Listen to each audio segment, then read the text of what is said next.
Greater Noida के Awadh green में greater Noida chemist and druggist association का हुआ कार्यक्रम। जेवर विधायक धीरेन्द्र जी और उत्तर प्रदेश के जनरल सेक्रेटरी सुरेश गुप्ता हुए शामिल।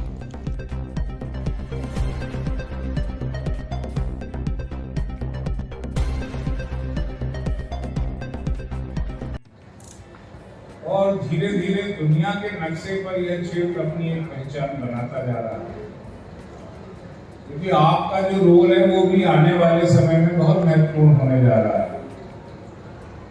जहां आबादी का घनत्व बढ़ता है वहां आप लोगों की बहुत जरूरत पड़ती है। यहाँ दुनिया का एक बेहतरीन एयरपोर्ट बनने जा रहा है, बहुत सारी मल्टीनेशनल कंपनियां इस क्षेत्र में आ रही हैं। उसकी वजह से यहाँ आने वाले समय में आबादी का बहुत बड़ा भाग बसेगा और उसे जरूरत पड़ेगी आप लोगों की। तो इसलिए आप लोगों का जो स्थान है वो इस ग्रेटर नोएडा और आसपास के क्षेत्र में बहुत महत्वपूर्ण होने जा रहा है। हमें सिर्फ और सिर्फ आपकी तरक्की का सपना अपने हृदय में संजोया हुआ है। एक सन्यासी जो तेजी से इस प्रदेश को औद्योगिक विकास की ओर ले जा रहे हैं। आज उन्होंने अपने प्रदेश की इकोनॉमी को कई प्रदेशों से आगे लाकर जो छलांग लगाई है, उससे यह सिद्ध होता है कि आने वाले समय में उत्तर प्रदेश की इकोनॉमी इस मुल्क की सबसे बड़ी इकोनॉमी होगी प्रदेशों में।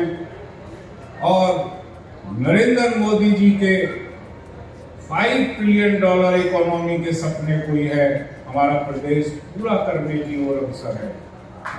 किसी ने मांग नहीं की थी कि हाँ भाई पुराने सड़े गले कानून जो व्यवहारिक है इसको खत्म कर दो। उन्होंने घोषणा स्वेच्छा से की थी।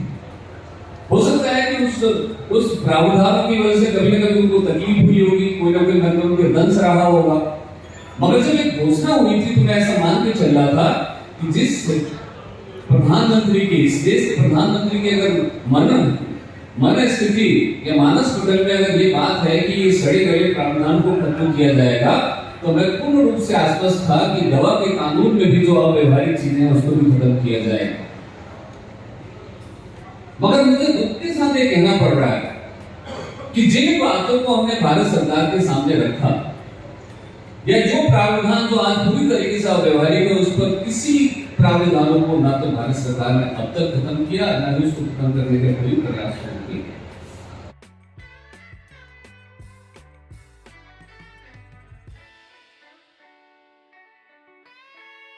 अवध ग्रीन में आज greater Noida chemist and druggist association द्वारा कार्यक्रम आयोजित किया गया है, जिसमें मुख्य अतिथि हैं यहाँ पर सुरेश गुप्ता जी, जो जनरल सेक्रेटरी है यूपी के। तो क्या कार्यक्रम है, क्या उद्देश्य है? जी, मेरा नाम सुरेश गुप्ता है। Chemist and drugs federation Uttar Pradesh का मैं महासचिव हूँ। मैं गाजियाबाद जनपद का निवासी हूँ। ये कार्यक्रम जो रखा गया है ये हमारी जो जिला इकाई गौतम बुद्ध नगर की है, उसकी संबद्ध जिला इकाई है ग्रेटर नोएडा की।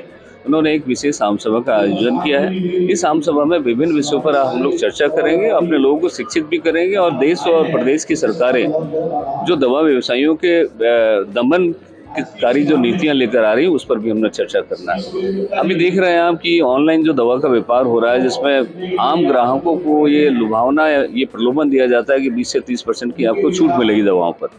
हमारा ये कहना है कि हम छूट के खिलाफ नहीं है। अगर कोई ग्राहकों को, आम जनता को अगर किसी चीज़ का लाभ मिलता है तो वो लाभ मिलना चाहिए, उसमें हम कोई बाधक नहीं है।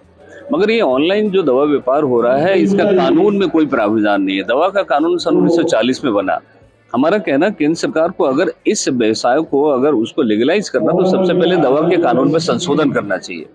दूसरी बात कि हमारा जो मार्जिन है वो ड्रग एंड प्राइस जो कंट्रोल ऑर्डर है उसके अंदर उसका फिक्स किया गया है, जो मैक्सिमम 16% का मार्जिन है। अब ये बात समझ में नहीं आ रही है कि जो 20 से 30% का जो वो छूट की बात कर रहे हैं, वो बड़े बड़े जो कारपोरेट सेक्टर के लोग हैं, जिसमें रिलायंस है, टाटा है और ऐसी बड़ी कंपनियां जिनके पास हजारों करोड़ का निवेश है, ऐसे लोगों का हम कैसे मुकाबला कर पाएंगे?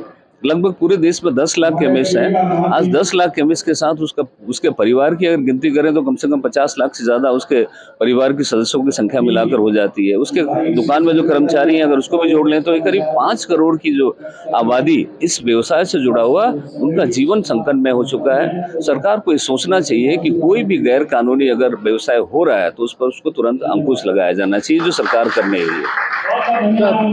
गुप्ता जी, अभी मुख्य अतिथि यहाँ पर धीरेन्द्र जेवर के विधायक हैं, उनसे मांग की गई कि यहाँ पर कोई बड़ी मार्केट नहीं है, उसकी मांग की गई, उसके बारे में आप कहें? मैं इस मांग का समर्थन करता हूँ। ये ग्रेटर नोएडा आज इतना बड़ा क्षेत्र है, आप देख रहे हैं कि बहुत सारी इंडस्ट्री यहाँ लग रही है, एशिया का सबसे बड़ा एयरपोर्ट बनने वाला है। दवा व्यवसायियों के लिए यहाँ पर एक कॉम्प्लेक्स बनाया जाना चाहिए और जो उसकी वाजिब कीमत है वो हम देने के लिए तैयार हैं, और वो जो मार्केट हो इस तरीके से हो जहाँ पर दवाओं की गुणवत्ता, रख रखाव, कोल्ड चेन प्रॉपर तरीके से मेंटेन हो, और इस मांग का मैं समर्थन करता हूँ। और विधायक जी ने आज अगर ये आश्वासन दिया है कि हम उसमें मदद करेंगे तो उनको अपने आश्वासन पे खड़ा उतरना चाहिए, ऐसा मेरा मानना है। साथियों, हमारे साथ मौजूद हैं सुशील त्यागी जी, जो greater Noida chemist and druggist association से जुड़े हैं।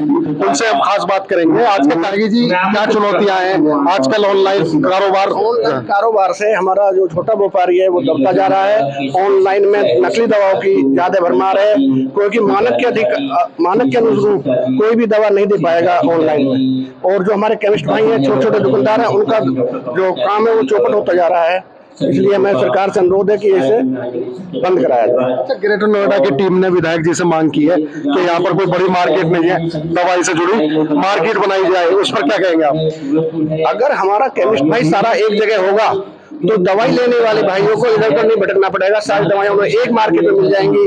जैसे और डिस्ट्रिक्टों में है, सब मार्केट होती हैं, हमारे यहाँ कोई मार्केट ऐसी नहीं है दवा व्यापारियों के लिए कि जो दवा व्यापार एक जगह कर सकते हैं। कोई उधर है, कोई इधर है।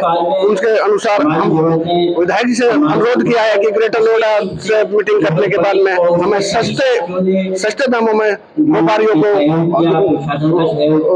स्थान दिया जाए। साथियों, आपने देखा इस कार्यक्रम का आयोजन किया है chemist and druggist association greater Noida ने, और यहाँ विधायक जी से मांग की गई है कि यहाँ पर कोई बड़ी मार्केट भी स्थापित की जाए।